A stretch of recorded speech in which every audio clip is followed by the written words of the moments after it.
Rédiger un Manex, c'est trop complexe. Une analyse Sora, c'est du tracas. Et ma clientèle, elle se fait la belle. Mais avec Aeropixie, je n'ai plus de soucis. Aeropixie, c'est l'expertise réglementaire dans le domaine du drone, l'intégration Manex, audit en entreprise, accompagnement. Faites confiance aux spécialistes des drones ATAS. Une seule adresse, aeropixie.com. aeropyxis.com. Aeropixie. Fréquence drone, l'interview par Thierry Mort. Bonjour, nous sommes aujourd'hui à l'occasion d'un de mes déplacements en présence de Olivier Carreau. Bonsoir, alors je suis la société Objectif Drone. Que fait Objectif Drone? Alors Objectif Drone est spécialisé dans la fabrication des drones Ares Atlas, qui sont des drones spécialisés pour les traitements des bâtiments, le nettoyage, et tout ce qui est désinsectisation. On a également une partie formation qui est importante, où on forme des télépilotes drones, à la fois généralistes, mais aussi pour le maniement des drones Ares et Atlas. Donc les drones Ares et Atlas, ce sont des secteurs qui sont à part de la formation de télépilotes de drones. C'est ça, en fait il y a deux sociétés, il y a Objectif Drone, qui elle est chargée de l'assemblage, distribution des drones, et Objectif Drone Formation, qui elle, donc comme son nom l'indique, fait la formation. Pour la partie formation télépilote, donc aujourd'hui tu formes des télépilotes qui sont plutôt destinés dans quel domaine en dehors de Atlas à Ares? On a des formations généralistes, télépilotes classiques on va dire, axées sur tout ce qui est métier de l'image. Oui. Missions techniques, on fait aussi des formations sur la photogrammétrie. D'accord. Perfectionnement de prise de vue, tout ce qui est montage, post-production. Alors on est ici chez toi donc sur un terrain qui en plus est un grand terrain, donc puisque tu as aussi une activité d'aéromodélisme sur ton terrain et même une piste d'aéromodélisme. C'est ça, et sur Argelès-sur-Mer, on a la chance d'avoir cette plateforme qui existe depuis déjà 25 ans. Et là on a aujourd'hui une plateforme de 4 hectares avec une piste en dur de 150 mètres qui nous permet de faire de l'aéromodélisme classique, parce que c'est quand même notre culture de base au départ, mais également de pouvoir faire des tests sur des drones de type aile volante et d'avoir cette piste qui nous permet de faire décoller des machines plus grosses. D'accord. Alors tu es dans l'aéromodélisme avant d'être dans le drone, mais depuis combien de temps tu fais de l'aéromodélisme? L'aéro, moi c'est un truc qui me prend depuis 15 ans. 15 ans, donc on peut dire que tu as vraiment la connaissance des aéromodèles, etc. Ouais, on est connu. J'ai toujours été passionné d'aviation, j'ai passé mon brevet d'avion privé quand j'avais 25 ans, j'en ai 54 aujourd'hui. Bon, tu les fais pas? Non, c'est gentil. Je vole depuis longtemps donc, et récemment je me relance un peu aussi dans le monde du grandeur, puisque je suis en train de passer ma qualif pour faire de l'autogire. D'accord. Ah, c'est bien ça, l'autogire. C'est fabuleux. C'est fabuleux, c'est une machine tout à fait. géniale. Ouais, tout à fait. Ça, je sais que je Liberté connais bien. totale. Ouais, tout à fait. On est en plus en extérieur, le rotor au-dessus qui tourne, c'est magnifique. Top. Ouais. Presque pas de contraintes. Ouais. Alors dis-moi, tu es passé donc à aéronautique grandeur, tu as donc aéromodélisme, le drone. Donc toi, comment tu es venu à faire de la formation pour des télépilotes de drone? En fait, j'ai longtemps œuvré pour le développement de la plateforme aéromodélisme. Évidemment, quand les drones sont arrivés, on était parmi les premiers dans le département du 66 à essayer de les apprivoiser. Ça n'a pas toujours été simple au début d'ailleurs. Donc on a commencé à construire des drones déjà il y a 10 ans. Et puis, au fur et à mesure, on a vu, nous, la réglementation se mettre en place. Je me rappelle d'une époque où il n'y avait pas de réglementation, d'ailleurs. Avant 2012, exact. C'est ça. Donc, d'ailleurs, je me rappelle qu'à l'époque, on faisait des prises de vue avec des hélicoptères commandés, ce qui était quand même, quand j'y repense, un peu une folie quand même. Bon, oui, tout à fait. Mais bon, on le faisait, et bon, c'était pas terrible ce qu'on faisait d'ailleurs, en termes d'image. Et puis, donc, quand la réglementation s'est développée, forcément, je m'y suis intéressé. Donc, voilà, ça a commencé comme ça, et puis, ça a marché très fort. Et quand les drones se sont développés et qu'il a fallu que les télépilotes soient formés, naturellement, je me suis lancé dans ce business. D'accord. Et alors, Ares et Atlas, alors c'est arrivé quand? Alors ça, Ares et Atlas, c'est plus récent. Ça date de à peine 4 ans. Donc c'est vraiment une aventure assez récente, assez incroyable, puisqu'en fait, l'idée vient pas de moi, je pourrais en prendre la possession, en fait pas du tout. L'idée vient d'un gars d'un désinsectiseur, donc vous voyez, on part de loin, qui à la base traitait des frelons asiatiques dans les PO, un des premiers d'ailleurs à les traiter dans le secteur, et qui un jour est venu en me disant voilà, moi j'en ai marre avec ma perche de 20-25 mètres, d'essayer de choper des nids très hauts, et est-ce qu'on pourrait pas envisager de faire un système avec un drone? Et comme on est ici sur la plateforme connue un peu, pour ceux qui nous connaissent, comme étant un peu joueur, l'idée m'a tout de suite séduit. J'ai dit oui, effectivement, c'est une super idée. Donc on a réfléchi avec mes gars autour de moi, comment est-ce qu'on aurait pu faire ça. Et au fur et à mesure, on a développé un drone. Alors ça a commencé assez basiquement avec une machine et un système de pulvérisation de produits avec un réservoir. Et puis au fur et à mesure, on a vu que ça fonctionnait bien, la demande était là, et puis très vite, alors là, à ma grande surprise, on nous a parlé de faire du nettoyage des bâtiments. D'accord. Et comme effectivement nous on pulvérisait déjà avec, à l'époque c'était Attila le drone, on pulvérisait déjà dans des arbres ou sur des nids des produits. C'est vrai que finalement, de pulvériser sur des toitures ou sur des façades, ça ne nous posait pas plus de problèmes que ça.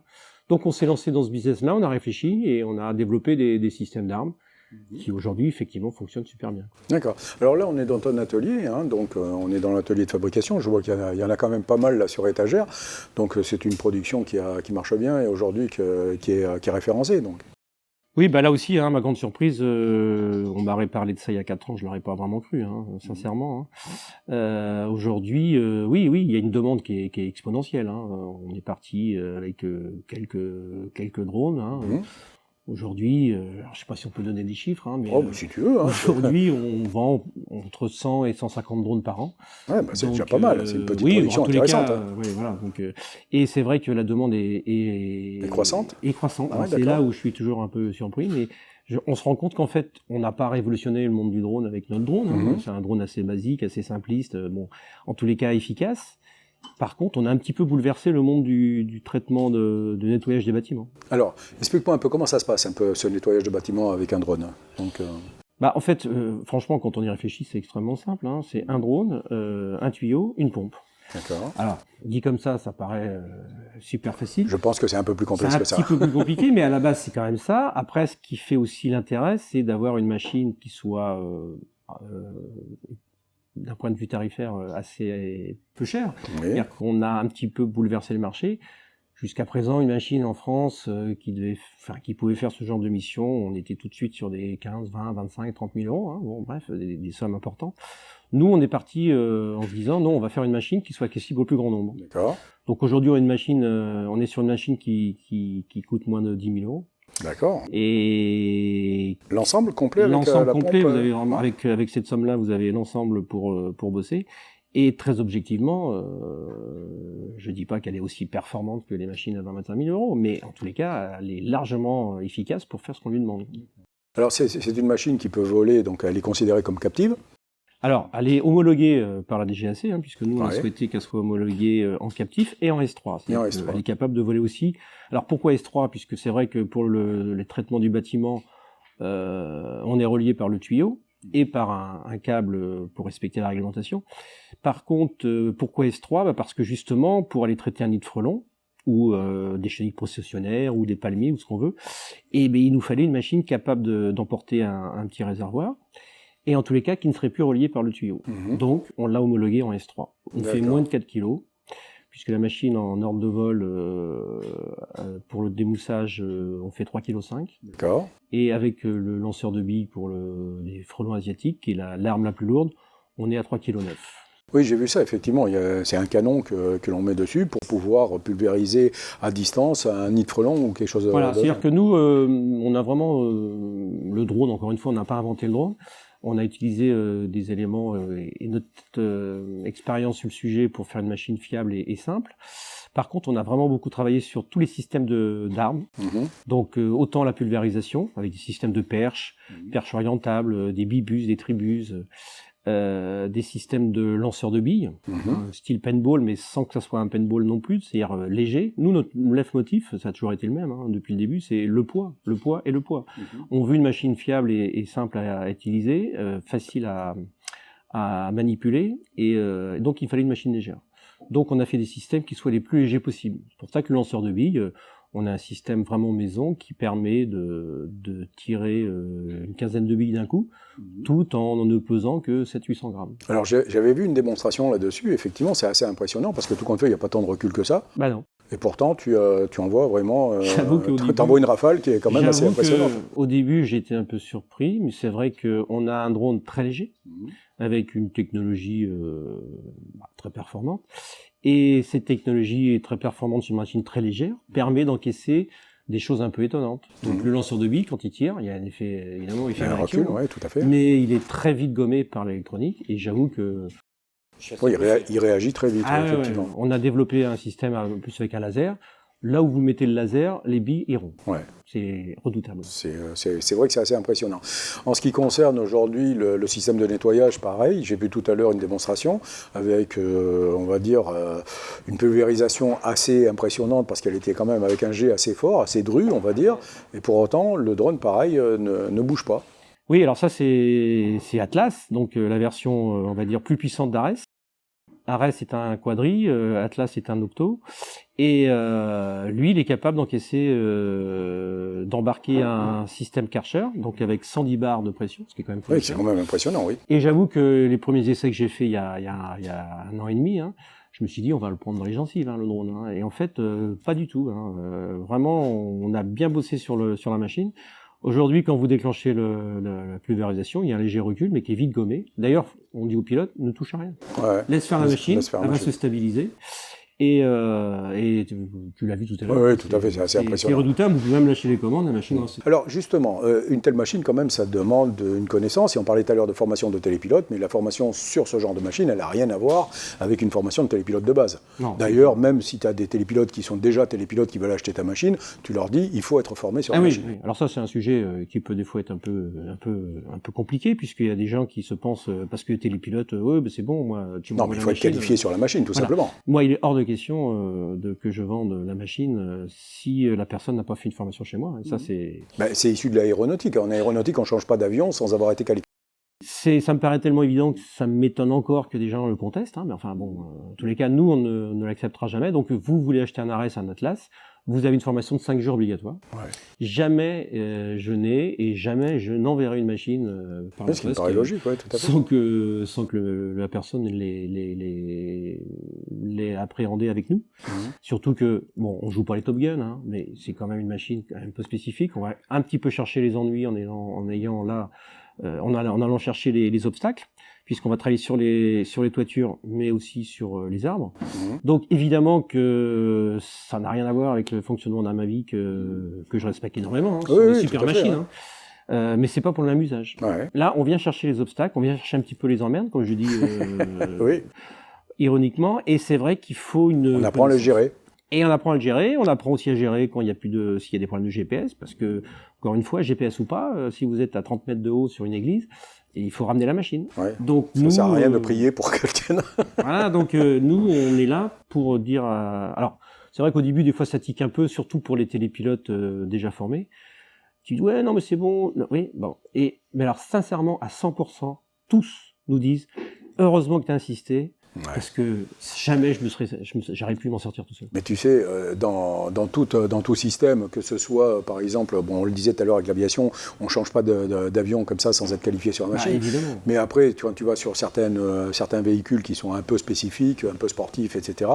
Tu ne peux pas prendre possession du véhicule sans avoir suivi un test de pilotage, etc. Non, moi je suis amateur de sport et mécanique, j'ai une voiture un petit peu sportive, une petite Mégane, et il n'y a pas plus tard qu'il y a 3 semaines, j'étais sur le circuit de Ricard pour apprendre. Oui, c'est ça, pour apprendre à prendre possession de la machine. En fait, j'avais pas grand-chose. Et on est bien d'accord. Et que, waouh. C'est là où on se surprend des fois, on apprend des choses. Je suis toujours un petit peu surpris d'ailleurs dans le monde du drone, où parce qu'on était les pilotes, en gros on sait tout faire. Alors bon, après moi je critique pas les automatismes, je suis moi aussi un geek et j'aime ça, et j'aime la technologie, mais on peut pas décemment être convaincu que parce que l'électronique est là, tout va bien se passer. C'est juste une hérésie. Tout à fait. Alors, que disent tes stagiaires, qu'ils soient sur Ares, Atlas ou de télépilotes de base, au niveau de la formation, quel est leur sentiment ? Leur sentiment, c'est de se dire, déjà, comme je disais à l'instant, heureusement que je suis venu. Alors, pour les gens qui sont pas télépilotes, eux, ils ont fait le cursus complet, télépilote plus Ares, donc eux, ils suivent, ils sont pris dans le bain, il n'y a pas de souci. Pour ceux qui sont déjà télépilotes, ils sont surpris. En fait, je sais pas pour être désagréable du tout, mais ils sont surpris de se rendre compte qu'en fait, ils savaient pas grand-chose. Ils se rendent compte que piloter un Mavic, c'est un peu une formalité, entre guillemets. C'est ça. peut-être un peu trop une formalité, mais on va pas reprocher non plus à la technologie d'exister. Donc ils sont surpris de se rendre compte qu'avec une machine plus grosse, même avec les automatismes, c'est pas aussi simple que ça. Et puis surtout, encore une fois, ils se disent, emmener une machine sur un toiture, sur un arbre, parce que nous on les emmène vraiment au cas concret, hein, tu as vu tout à l'heure. Tout à fait, j'ai vu, tu as une ligne à moyenne tension qui est juste à côté, tu as des bâtiments, nous on tu les fais tous emmène les tests. vraiment. D'ailleurs on leur dit, les gars, il faut y aller. Il faut pas avoir peur, tout à fait. À un moment, alors... oui, parce que c'est des conditions qu'ils vont rencontrer dans la réalité.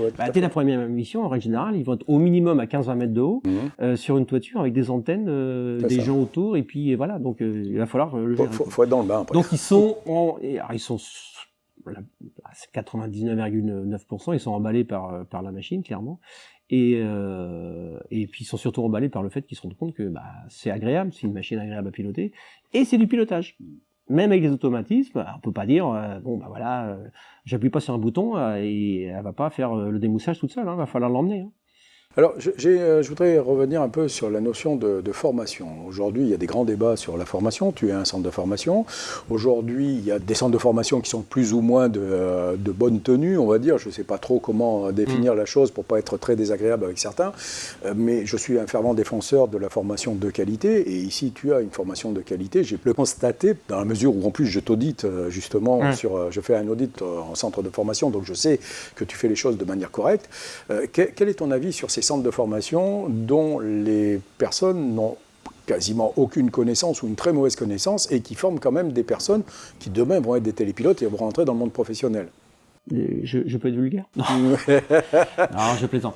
Évidemment, tu sais très bien ce que j'en pense. C'est juste catastrophique. C'est pour nos auditeurs. Mais oui, c'est catastrophique. Alors encore une fois, on va dire encore un vieux machin qui croit que bon. Non, c'est pas une histoire de vieux machin. C'est une question de sécurité. Mais oui, mais moi je reçois quasiment. Nous, on a un centre de formation qui fonctionne toute l'année, toutes les semaines. Donc on peut pas dire qu'on a pas un peu d'expérience.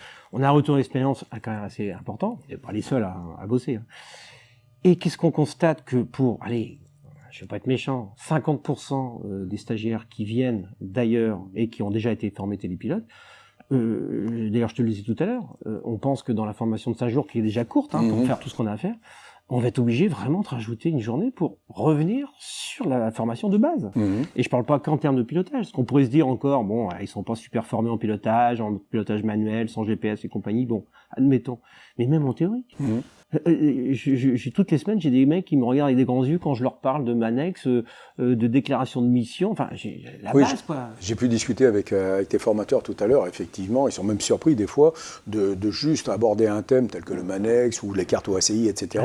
Et de s'apercevoir que le stagiaire qui vient ici, qui est déjà formé, n'en a même pas connu. Non, mais c'est hallucinant. Enfin, après, on va dire, oui, évidemment, il défend. Mais non, je défends rien. Non, je travaille, tout va bien pour moi. Je dis simplement qu'il va falloir vraiment que les choses reviennent dans l'ordre, là, parce que ça va plus du tout.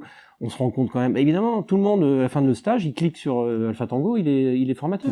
Oui, c'est ça. Elle est où la cohérence, là? Alors après, nous, on kikine, pour une virgule mal placée sur un Serfa ou sur un machin. Mais à côté de ça, on laisse n'importe qui s'installer comme formateur. Alors, super, allez-y. Mais si on m'explique que le drone peut avoir un potentiel dangereux, je comprends plus bien, quoi. Ou c'est pas dangereux et on continue, ou alors on se dit oui, effectivement, il y a quand même une responsabilité à avoir et on demande un minimum de connaissances. Que moi j'ai eu des stagiaires qui m'ont expliqué qu'en fait ils étaient chez moi pour devenir instructeurs. Oui. Alors que derrière, ils n'ont jamais pratiqué. Ah mais jamais, ils n'ont rien à raconter. C'est ça. On a des histoires à raconter, nous arrivait des choses, des incidents, ils n'ont rien à raconter. Tu as un retour d'expérience que tu peux partager. C'est ça. En 5 jours, le mec t'explique qu'à la fin de la semaine, il va donc ouvrir son centre de formation. J'en ai même un qui m'a dit, mais j'étais sûr. Ah mais j'ai déjà ouvert, je viens juste pour formaliser. Ah ouais, j'ai dit oui, d'accord. Mais bon, il y a des moments quand même, je me dis, on marche un peu sur la tête. Alors on parle que de drone, c'est pas non plus. Mais on se rend compte quand même que le drone prend de plus en plus de place, en prendra de plus en plus. Alors, soit, encore une fois, la DSAC où le législateur nous explique que ça peut être dangereux, et ça l'est, donc ils nous mettent des réglementations quand même de plus en plus strictes. Et à côté de ça, on laisse former les gens par n'importe qui. Donc, Pardon, mais où est la cohérence? C'est un peu le problème aujourd'hui, effectivement. Nous, à l'association, on réclame régulièrement d'avoir des instructeurs de vol et des examinateurs qui soient indépendants l'un de l'autre, de manière à contrôler, effectivement, ce qui est fait. Aujourd'hui, les centres qui sont sérieux et qui sont de qualité, ils n'hésitent pas à faire appel à des audits, comme moi je fais pour les centres de formation. Et effectivement, ça permet d'aller vers la qualité. Malheureusement, aujourd'hui, ça, on le voit de moins en moins. Ouais, c'est vrai que pour être prof de tennis, il faut un diplôme d'État. Et pourquoi pour un drone qui est soi-disant hyper dangereux? C'est ça. Il y a pas quelque chose. Voilà, envoyer une balle dans la figure de quelqu'un, c'est plus dangereux apparemment que de faire voler un drone. Alors, bon, après, voilà. Moi, je suis ravi que la technologie se soit développée, que le grand public ait pu s'emparer du domaine. Mais c'est vrai qu'on a vu toutes les dérives. Et personne ne peut être surpris que les dérives existent. On dit à un mec, achète un drone, tu peux voler à 5 km, mais t'as pas le droit de voler à plus de 200 mètres. Bon, enfin, j'ai à un moment donné, faut être on a le même problème dans les voitures. Elles peuvent rouler à 200 km/h, voire 250. Mais il y a beaucoup plus de contrôle, par contre. Ouais, voilà, ça c'est vrai. Oui. Donc ça calme un peu tout le monde. Ouais, moi le premier d'ailleurs. Mais par contre, les drones, non, il n'y en a pas. Moi, je cite pour l'exemple, il y a quelques mois, j'ai vu un mec qui est arrivé avec un Matrice 600 et pour le mettre en route. Je dis, ah bon, mais vous êtes télépilote? Ah non, je suis pas télépilote. Non, je l'ai acheté chez une grande enseigne. Et donc, voilà, j'ai envie de... Le mec, il avait jamais touché un drone de sa vie, il s'est acheté un Matrice 600. Ah oui. Mais enfin, je veux dire, à un moment... Et moi, il y en a qui ronchonnent parce que quand je veux vendre mon ARES, j'oblige une information. Mais les gars, on devrait juste me dire merci. C'est juste... ça devrait être juste obligatoire, quoi. Alors, c'est quoi l'avenir aujourd'hui d'Objectif Drone? L'avenir d'Objectif Drone, c'est d'arriver à tenir la cadence, parce que moi, j'ai pas de prétention non plus à devenir un grand constructeur devant l'éternel. Donc, j'ai envie de rester ce que je suis, c'est-à-dire une petite structure dite familiale avec une équipe soudée, comme on a toujours bossé nous dans l'aéromodélisme. Nous, notre bureau de recherche et développement, il se fait le soir, on tourne arrosé. Et on veut garder cet esprit. D'ailleurs, les gens qui viennent chez nous s'en rendent très vite compte. Donc l'idée, c'est de maintenir à la fois cette ambiance, ne pas grossir trop et voire pas plus que ce qu'on est aujourd'hui, tout en répondant à la demande. Mais c'est vrai qu'aujourd'hui, on a beaucoup de demandes, donc on a des délais un peu importants de livraison. Et j'ai envie de dire, tant pis, on va garder ce principe-là et on n'a pas vocation non plus à équiper tous les gens de drones de démoussage. C'est la différence qui existe entre un artisan et un industriel. Voilà. C'est plutôt dans l'artisanat du drone. Mais je revendique le côté artisanal. C'est vrai qu'en plus, nous, on n'est pas les seuls, mais enfin, on n'est pas très nombreux en France à assembler notre machine de A à Z. Alors, c'est ça l'avantage, c'est que tu connais ta machine jusqu'à Z. On fait même les faisceaux électriques, on fait tout. Voilà. Donc ce qui veut dire que quand un client t'appelle en disant j'ai tel problème, tu connais la machine, c'est exactement ce qu'elle a. Oui. Et après, je ne dis pas que c'est la seule méthode à avoir, non, mais sûr. En tous les cas, c'est une méthode qui permet de faire comme nous on fait. On est quand même assez plébiscité sur ce sujet, sur le SAV. C'est vrai que nous, on est capable de répondre au SAV comme aujourd'hui, je pense, plus aucune boîte ne peut répondre parce que trop grosse, trop. Et donc, nous, on connaît la machine par cœur. Et c'est ça que je ne voudrais pas perdre. Alors justement, tu ne veux pas perdre ça, c'est très bien, c'est très louable. Ceci étant, il y a une problématique qui va arriver, qui va pointer le bout de son nez, c'est l'entrée en application de la réglementation, avec notamment les différentes classes, soit en catégorie ouverte, soit en catégorie spécifique. Faire certifier un drone aujourd'hui, peu importe la catégorie, ça coûte entre 50 et 100 000 euros. Une petite entreprise artisanale comme la tienne, et j'espère que ce n'est pas péjoratif, elle n'a pas forcément les moyens d'aller... Non, alors, ni les moyens ni l'envie, très clairement. Donc, on en a parlé tous les deux récemment. On va trouver les solutions pour parer à ce problème, mais j'espère que le législateur, notamment français, va prendre conscience qu'avec cette réglementation européenne, c'est toute une partie de l'activité drone qui peut être balayée, quoi. Alors si on veut qu'un seul fabricant dans le monde, DJI pour pas le nommer, qui fait des machines splendides, demeurant, disons-le clairement. Parce que c'est ça qui va se passer. Enfin, je veux dire, à un moment, les plus grands mangent les plus petits. Voilà. Alors après, on est tous dans le business, on n'est pas des lapins de Garenne, mais enfin, bon, je pense qu'il va falloir quand même trouver une solution. Je suis assez, moi, quand même optimiste sur le fait que des solutions se retrouver et j'ai pas de doute que un système se mettra en place. Mais c'est vrai qu'il faudra quand même être méfiant sur l'idée que vouloir uniformiser une réglementation à un niveau tel que seuls des géants pourront y accéder, ça me paraît complètement délirant. J'ose croire quand même que notre législateur que la DESAC et tous les intervenants, et toi, puisque je sais que toi tu es très impliqué dans le domaine, vont œuvrer pour que les petits fabricants, les petits constructeurs, bref, les petits puissent continuer d'exister, quoi. Bah écoute, de toute façon, Fréquence Drone, c'est aussi une association, ça n'est pas qu'une web radio, hein, c'est aussi une association qui défend les intérêts des petits, hein, puisque c'est là-dessus que je me suis positionné. Oui. T'as pu le constater. Hein, et tu le fais bien, Thierry. C'est pas parce qu'on est à la radio, mais tu le fais bien. C'est très gentil. Mais la réalité, c'est que c'est pas facile de défendre les intérêts des petits parce que les gros sont derrière et qu'eux veulent exister aussi. Et que les petits sont pas toujours très solidaires entre eux. Donc il va falloir les gars qu'on se réunisse. Ça c'est un vrai problème aujourd'hui. C'est que malheureusement, c'est quelque chose qu'on a découvert dans le drone. C'est cet individualisme qui existe chez le télépilote qu'il faudrait peut-être arriver à combattre. Alors, pour en parler à ce niveau-là, c'est vrai que nous, là aussi, je l'ai pas vraiment fait exprès, c'est comme ça que les choses sont passées, mais je me dis que les choses n'arrivent pas par hasard, c'est sûrement par la façon dont nous, on est, comment on reçoit les gens, mais pour ceux qui connaissent le groupe officiel Ares sur Facebook, il y a une vraie communauté qui s'est installée. Aujourd'hui, on est près de 300 utilisateurs, il y a une vraie entraide. Alors, c'est vrai que le business étant important, les gens s'entretuent pas entre eux, donc... Mais je pense quand même que l'ambiance qu'on dégage au départ permet quand même aux télépilotes qu'on a reçus d'avoir cette culture un petit peu déjà de la passion de ce qu'on fait, du vol, hein, puisqu'on vient tous quand même, enfin ceux qui sont vraiment férus, on vient quand même de l'aéromodélisme ou de l'aviation, et donc de créer une communauté. En tous les cas, nous, pour l'instant, je touche du bois, mais on a vraiment une communauté autour d'Ares Atlas qui est assez étonnante. Je vous invite à aller voir sur Facebook. Donc ces gens-là, c'est 300-400 utilisateurs. Hein, il va falloir, ils vont pas dire en 2026 terminé, quoi. Donc on est derrière toi, Thierry. Donc on va faire en sorte que. Mais et je le dis à Thierry, mais je le dis à tout le monde. Il faut vraiment lutter. On a eu nous des soucis, les aéromodélistes, par rapport à la réglementation drone, où justement on n'a pas su. Et j'ai, pour ceux qui me connaissent, suffisamment ronchonné sur les réseaux sociaux à partir de 2016 avec la loi drone qui était en discussion. Et on me disait à l'époque, oh non, mais c'est bon, on s'en fout, nous, ça nous touchera pas, les aéromodélistes, c'était une formalité, c'était moi qui étais ronchon. Ouais, aujourd'hui, l'aéromodélisme... On se rend bien compte de la réalité. L'aéromodélisme est sous perfusion, hein. Il y a quasiment plus personne sur le terrain. Et puis, toutes les lois drone, toutes les réglementations drone s'appliquent à l'aéromodélisme. Et autant vous dire, les gars, que les derniers aéromodélistes sont de plus en plus ronchons et de plus en plus rares sur les terrains, quand même.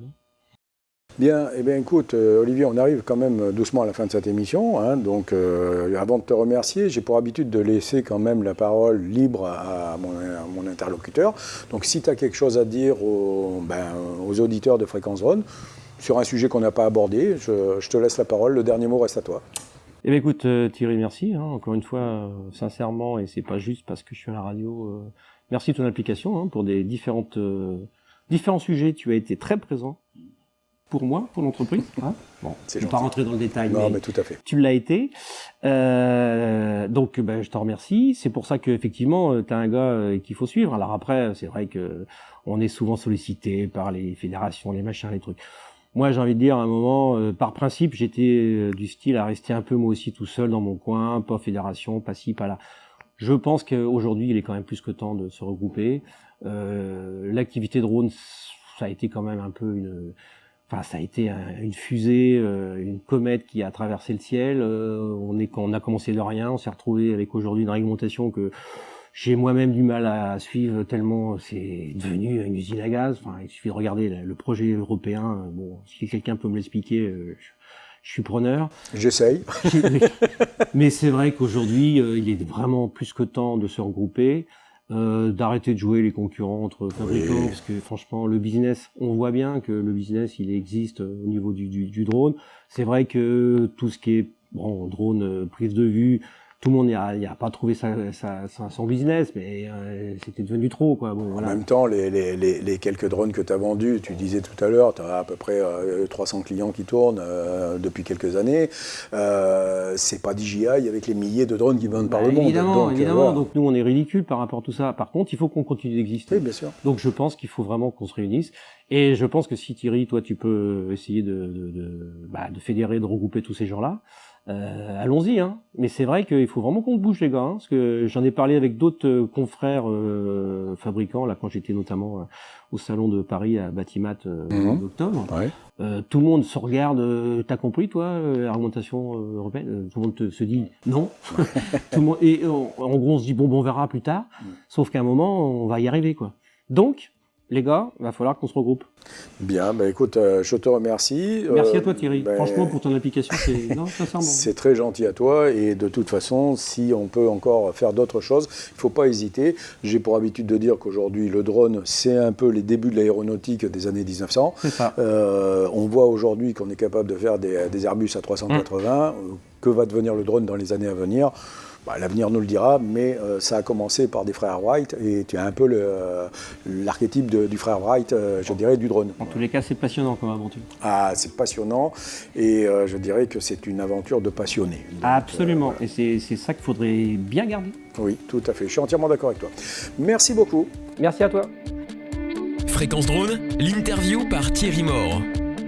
Aéropixie, en 3 mots, c'est... Ah bah non, impossible, ils sont beaucoup trop forts. Aéropixie, c'est une équipe, un savoir-faire, une compétence reconnue dans l'analyse, l'expertise et la rédaction des documents relatifs à la réglementation drone. Une seule adresse, et c'est toujours la même, aeropixie.com. aeropyxis.com. Aéropixie.